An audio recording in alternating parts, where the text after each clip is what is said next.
Gently, armed only with the name Anne, which must serve her to return to the surface after the dive, she let the tide of the first and crudest absences rise. Absence of sound, silence, absence of being death. But after this so tepid and facile nothingness with Pascal, though already terrified, inhabited, she was seized by the diamond absences, the absence of silence, the absence of death, where she could no longer find any foothold except in ineffable notions, indefinable somethings, sphinxes of unheard rumblings, vibrations which burst the ether of the most shattering sounds, and, exceeding their energy, explode the sounds themselves. I have lost silence, and the regret I feel over that is immeasurable. I cannot describe the pain that invades a man once he has begun to speak. It is a motionless pain, that is, itself, pledged to muteness. Because of it, the unbreathable is the element I breathe. I have shut myself up in a room, alone. There is no one in the house, almost no one outside. But this solitude has itself begun to speak. And I must in turn speak about this speaking solitude, not in derision, but because a greater solitude hovers above it, and above that solitude another still greater, and each taking the spoken word in order to smother it and silence it, instead echoes it to infinity, and infinity becomes its echo. At times I said to myself, this is death. In spite of everything, it's really worth it. It's impressive. But often I lay dying without saying anything. In the end, I grow convinced that I was face to face with the madness of the day. All that remains is the feeling of lightness that is death itself, or, to put it more precisely, the instant of my death, henceforth always in abeyance.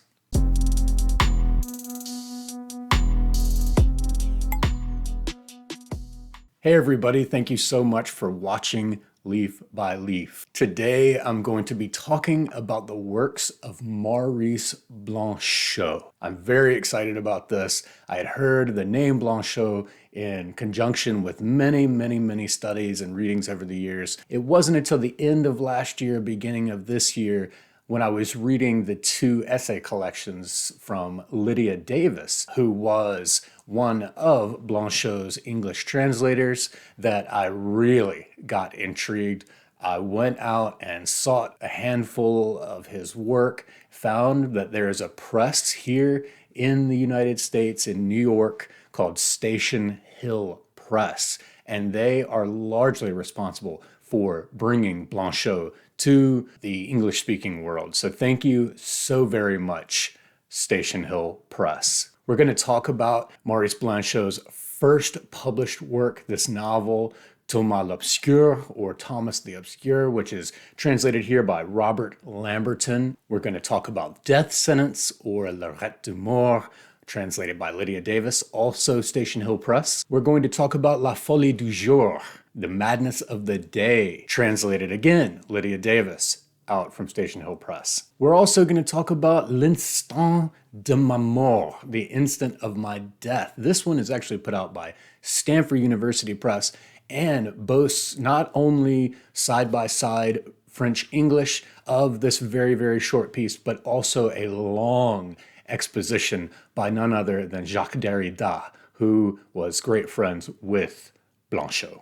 And we're going to be dipping into some of Blanchot's nonfiction writing, some of his essay writing, his theoretical works that were collected here and translated again by Lydia Davis in The Gaze of Orpheus. And this is also out from Station Hill Press. As I normally do, I just jumped right in. I didn't try to acquaint myself in any other way with Blanchot and his work other than to grab his first published work from 1941, Thomas the Obscure, and just dive in. And boy, was I met with quite a shock.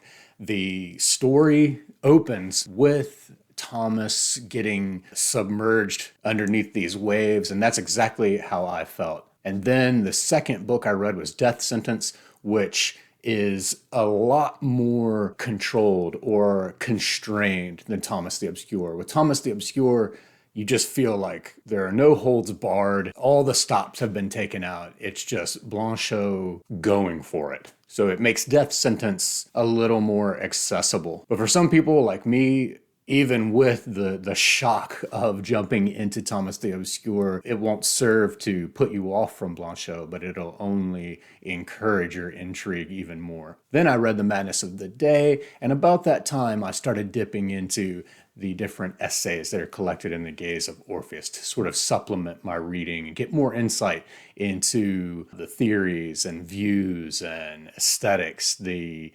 phenomenology of aesthetic experience that is at the heart of Blanchot. As I was beginning to think about making this video, and especially in talking about Blanchot and his work to people who may not have ever read anything of his before, I was thinking, how can I do two things? One, capture your interest and compel you to go and check out this seminal and sensational epic in French literature, but also to give you some sort of framework for easing the approach of Blanchot for the first time. And so I came up with 3 keys or 3 pillars. Calling it a framework or whatever is a little bit lofty. Just 3 things that I think taking into the experience with you, for those who don't want to jump in cold like I did, will help you to grasp more of what's going on, but more so than that, to appreciate what's going on and see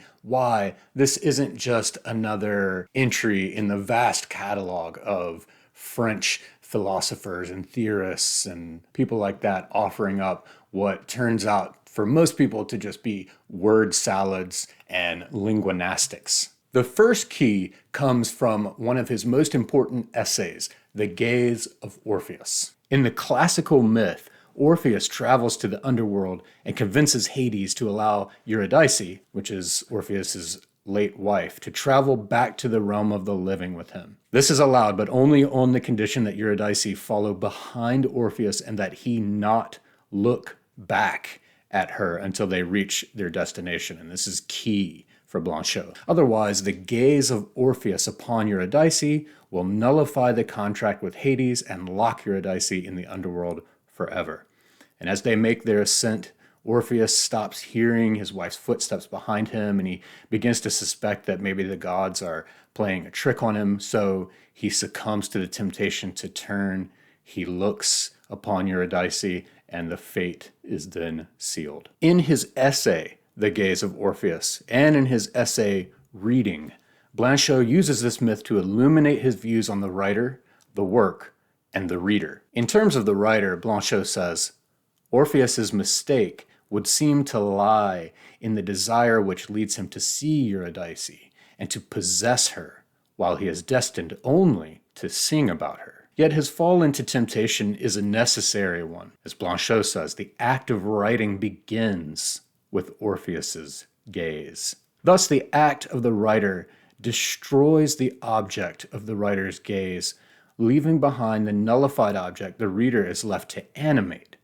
At the same time, though, that the writer's gaze is necessary to create the art, it destroys the art. This is why in the preface to the essay collection by Jeffrey Hartman, Hartman says, according to Blanchot, writing is a fearful spiritual weapon that negates the naive existence of what it names. And so finally, the reader is involved in a profound struggle with the author. The object, Eurydice, the work of art, needs the reader in order to become a statue.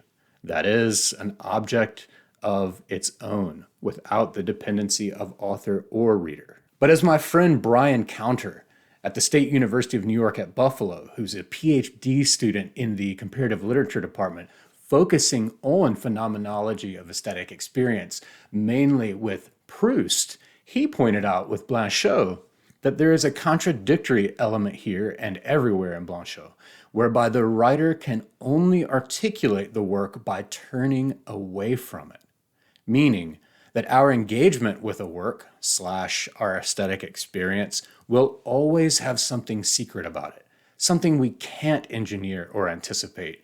It is so both for writer and reader. And that secret, that mystery that will always be there is precisely what obsessed Blanchot for his entire life. The second key to Blanchot would be l'instant de ma mort, or the instant of my death. It would not be until very late in his life that Blanchot would publish a brief but illuminating récit entitled The Instant of My Death, narrated in the third person but almost conclusively autobiographical. It recounts the harrowing moment towards the end of the German occupation of France, when a Russian officer ordered a family outside their home to be executed. The young man of the family intervenes and becomes the sole target left outside. Having convinced the Nazis, he doesn't yet realize they are Russians, to allow his family to go back inside so as not to endure the trauma of his death. As his mind, body, and soul start to undergo a strange transformation on the precipice of his demise, a conflagration in the distance seizes the attention of the officers, and incredibly, the young man is allowed to keep his life. The young man thus goes through life experiencing a sort of superimposition of life and death, whereby he feels eternally poised on l'instant de ma mort. If this is indeed autobiographical, it is perhaps the most significant milestone in Blanchot's career as writer and theorist. Hence his obsession with isolation. He alone faced the death squad instead of he with his family members. Silence, that moment of almost serene transcendence he experienced. And of course, death, which at the end of L'Instant de ma mort says was held in abeyance for the rest of the young man's life. And the third and final key for Blanchot would be the narrative voice, or what he called the neuter voice, or going from I to he. One of the disorientations a reader of Blanchot's may experience is the more than usually present neuter voice. Based on an earlier observation by Kafka, this does not mean simply the third-person narrator. This is another figure whose silence is present, whether the immediate text be written in the first person, je, or I, or the third person, elle, il, or she, he. It is important to note that in French, unlike a language like Greek, there is no neuter form. There is only masculine, le, un, il, and feminine, la, une, elle. Thus, from the start, there is a tension in the original French lesson when Blanchot invokes the idea of the neuter. Though he must resort to il in his theoretical work about it, which in English gets translated as he, in the French, il is also used for it. For example, il fait chaud means it is hot, speaking of the weather. Thus, we must relegate our immediate recourse to binary gender. The neuter, even if termed il or he, is neither masculine nor feminine. This neuter voice does not illuminate and does not obscure, says Blanchot. He compares the idea of impersonality in narration among several authors, Flaubert, Kafka, Thomas Mann, Henry James, to distinguish his notion of the neuter. In Flaubert, there is a deliberate impersonality whereby the author keeps himself at a distance from the characters. In Mann, the author breaks this rule and constantly intervenes, even if via surrogate characters. Henry James exposes the privileged I, a character who takes great pains to exceed the possibilities of his knowledge and the limits of his position. Yet in Kafka, there is the distance that Flaubert employs. But there's also another distancing that now enters into the very sphere of the work in the guise of an irreducible strangeness. Blanchot posits that the strangeness the reader encounters comes because the narrative voice of the neuter has decentered its position of gravity, leaving the reader without the usual, comfortable, more passive act of reading. That's no longer possible. And because of this disorientation, this strangeness, the reader cannot now be disinterested in the work, because the reader cannot now situate correctly in relation to what does not even present itself as unsituatable. So while we are listening to the neuter voice, we cannot situate or place it, and thus we tend to confuse it with the oblique voice of unhappiness or the oblique voice of madness. So, to sum up, for the writer, the Orpheus of a potential work, there is a moment when the back is turned on the potential work, that Eurydice following the path from death to life. When the urge to turn and look at the object is too strong to resist. And indeed, this capitulation must happen to create the work of art. Thus, there is a moment of transition for both writer and work before the writer destroys and creates the work, and the transition of the work from potential to almost complete. Almost complete because, as Blanchot says, the unread book is in a sense an unwritten book. This superimposition of life and death, destroying the work so that it may live, recalls the superimposition of the young man at the instant of his death, who forever lingered in that strange Schrodinger's cat-like existence. But the story of Orpheus and Eurydice is just that, a story, and thus a narrator. But aside from the Ovid or Virgil, aside from the immediate narrative voice, there is a third, the neuter, who speaks, or perhaps impresses, from these in-between states, which imparts that strange sense of narration continuing to issue forth for writer and reader at the same time as the work is destroyed and animated. Blanchot was fascinated with this mystery, the mystery of literature, the mystery of the work of the writer, the story, the reader, and it was his goal to excavate these in-between non-spaces of literature, the moment between Orpheus's turning and Eurydice's death, the moment between the unread book and the reader's engagement. Blanchot sought to expose and make more overt the D-centered neuter voice with its evocations of what we feel as strangeness, unhappiness, and madness. In his afterword to the essay collection, The Gaze of Orpheus, P. Adams Sidney says, in Maurice Blanchot's Meditations on the nature of literary language, that which resists or refuses to become visible is teased and drawn toward the reader's attention in a style made tortuously difficult by the lack of a vocabulary or a tradition for articulating the nature of this blind invisibility. And so in terms of intellectual stimulation, Maurice Blanchot energized me and sort of awakened me a bit in a way I haven't been in quite some time. But in the end, Blanchot represents a discipline, a focus in the realm of literature that just wasn't there. Like Sidney says, there was no vocabulary for it. There's no lexicon to talk about it. And so that is what Blanchot spent his time doing. It's clear that Blanchot is exceptionally well read. His style, his aesthetic is totally different from anything that I've read. It's not surprising to learn that he was great friends with Georges Bataille and Jacques Derrida, among others. But instead of belaboring the point of all of his theoretical framework and his intellectual foundation, let's jump into his first work of prose fiction, Thomas the Obscure. If I had to give this book a genre, I would call it a mystical philosophy drama. It recalls Beckett, it recalls Mircea Cartarescu, it recalls even Clarice Lispector and Ricky Ducournay. It recalls, of course, Georges Bataille, what little I've read. It sort of reminded me of watching some of David Lynch's movie, like Inland Empire or Mulholland Drive or Lost Highway, where you don't really understand what's going on, especially the first time you read it, but nonetheless your hair is standing on end because of how stimulating the work, how stimulating the experience is. Each sentence is so dependent on every single sentence that came before it.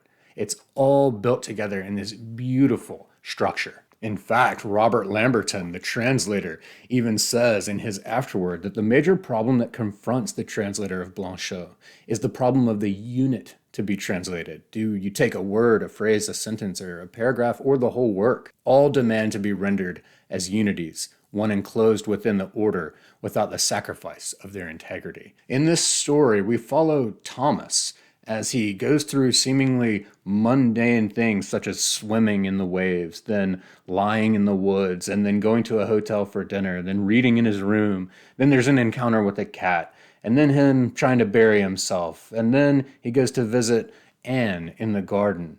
And the focus shifts from Thomas to Anne, and we get all the way through Anne's death, I think, and then Thomas's soliloquy. That's the trajectory. But as you probably heard in there, it gets weird. Thomas's body becomes the site of everything, sort of like Borges's Olive, but incarnate. What I feel like happens between these two characters, Thomas and Anne, is that Anne represents, in a sense, matter, and Thomas represents antimatter. And we all know what happens when matter comes into contact with antimatter: annihilation. Nietzsche is all through here. The abyss, the void. There's the concept of his Übermensch, but in here it becomes an Übercat. And of course, eternal return comes in here over and over. One thing that makes this work so explosive and so enrapturing is that Blanchot chooses the richness and the grandeur of metaphor over simile. That is to say that something is something instead of saying it's like something. He saw nothing, and far from being distressed, he made this absence of vision the culmination of his sight. Useless for seeing, his eye took on extraordinary proportions, developed beyond measure, and stretching out on the horizon. Let the night penetrate its center in order to receive the day from it. And so, through this void, it was sight and the object of sight which mingled together. Not only did this eye which saw nothing apprehend something, it apprehended the cause of its vision. It saw as object that which prevented it from seeing. Its own glance entered into it as an image, just when this glance seemed the death of all image. And you'll see over and over again as you read Blanchot that there are constantly these moments, these heightened pinches of energy that are vibrating just on the cusp of imploding, that will recall again and again what we read half-century later from Thomas the Obscure as the instant of my death. That moment where, as in the Bible, the first martyr, Stephen, his face had a glow that people noted and that was recorded in the biblical account just before he died from a stoning. Blanchot is obsessed with that moment. Death sentence would come out about 7 years later. There's a double entendre at work here, death sentence. This is the concept of a sentence as in an element of writing, of literature, a sentence that would bring death, that brings death with it, a sentence that embodies and invokes death, but also, of course, a death sentence as in a trial and a judgment. This one is a lot more controlled and constrained than Thomas the Obscure, but it's no less brilliant. We have a narrator who's recounting events that happened in 1938, and as we begin to see right from the start, this narrator believes that words contain the power of life and death. We saw that again in that playful homage to Borges and the Eternal Orangutans by Verissimo. The narrator tells us that he could sum up these events that he's recounting in just one sentence. Well, he says 10 words, but that's basically an allusion to a sentence and to the title. And there's this paper with the few strange words it contained that he kept. Silence, death, isolation, superimpositions of what should be mutually exclusive states.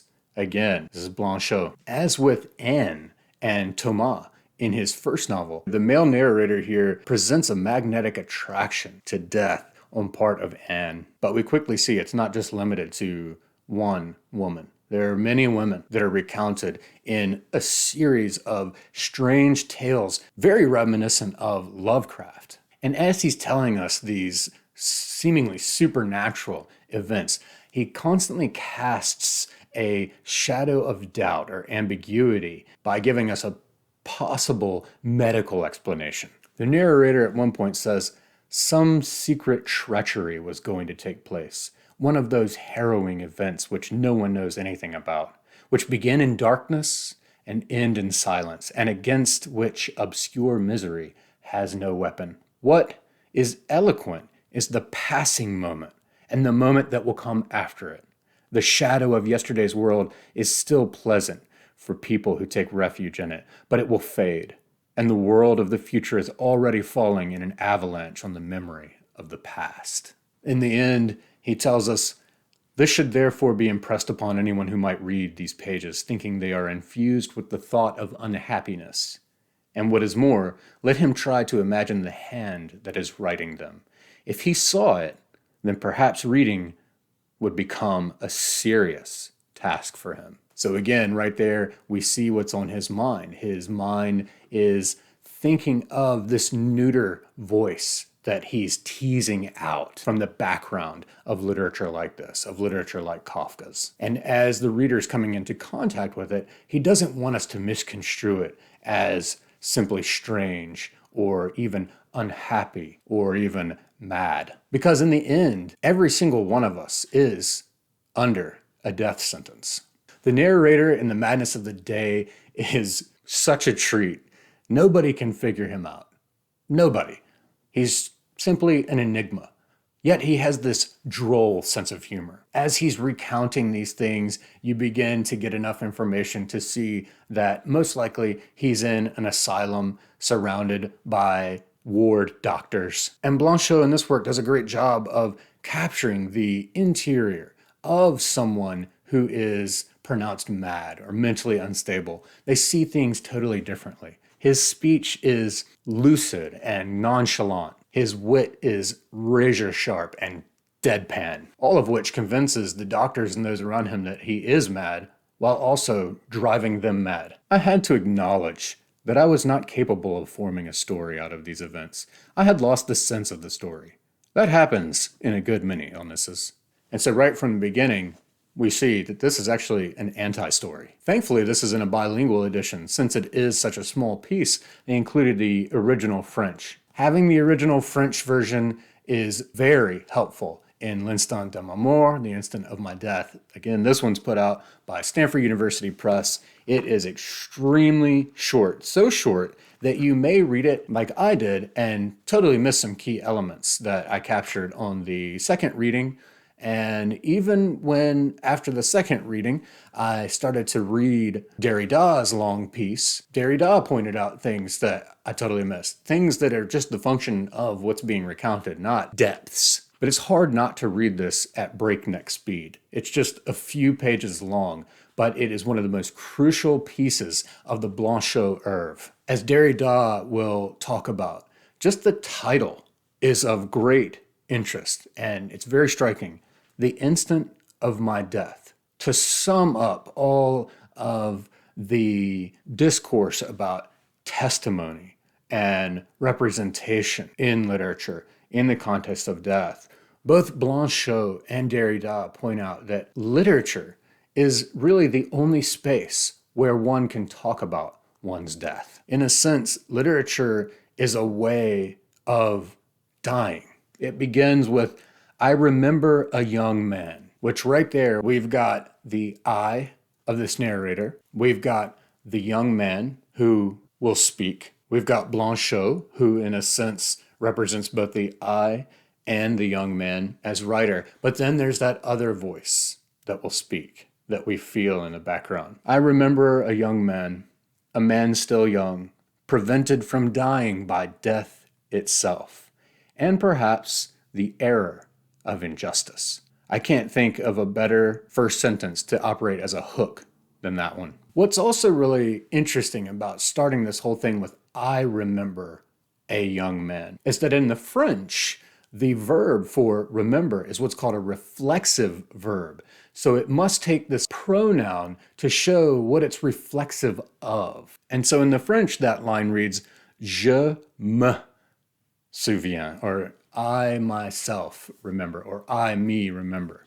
Je me souviens d'un jeune homme, un homme encore jeune, empêché de mourir par la mort même, et peut-être l'erreur de l'injustice. So we've got I, me, I am reflecting on remembering a young man, who, as we know, is also the same as the je. He says of this moment, this instant when he is right on the cusp of death, that henceforth he, the young man, was bound to death by surreptitious friendship. And then this last sentence, all that remains meaning after this incident, is the feeling of lightness that is death itself, or, to put it more precisely, the instant of my death, henceforth always in abeyance.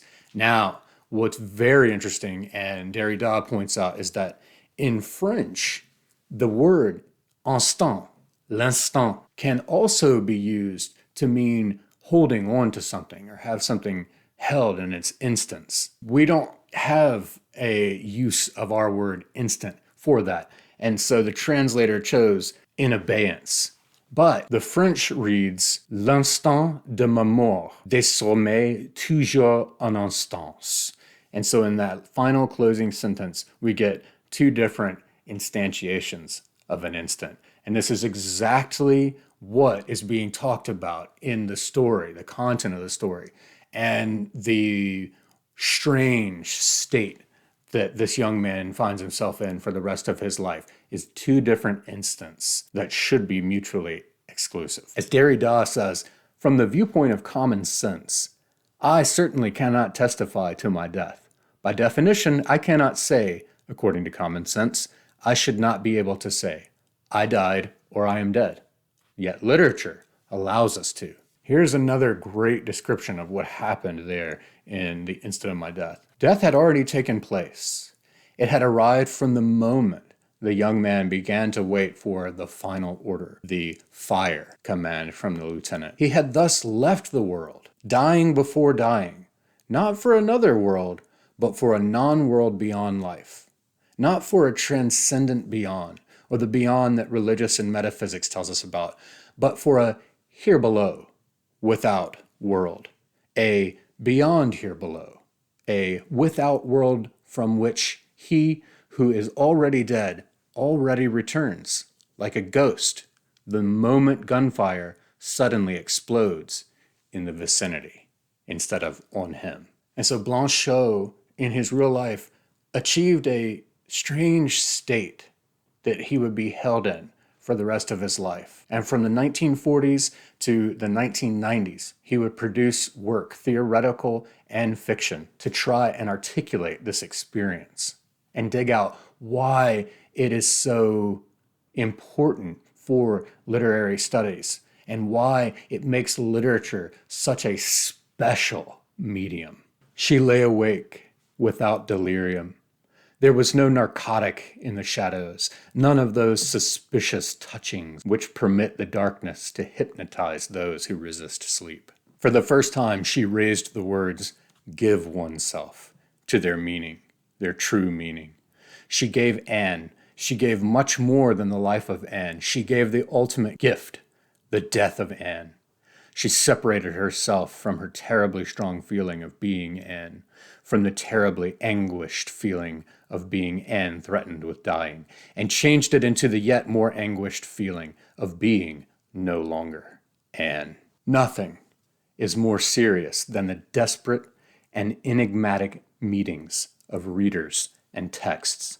For Blanchot insists that the most sublime stories are central myths, are allegories of the textual confrontations which we obsessively avoid.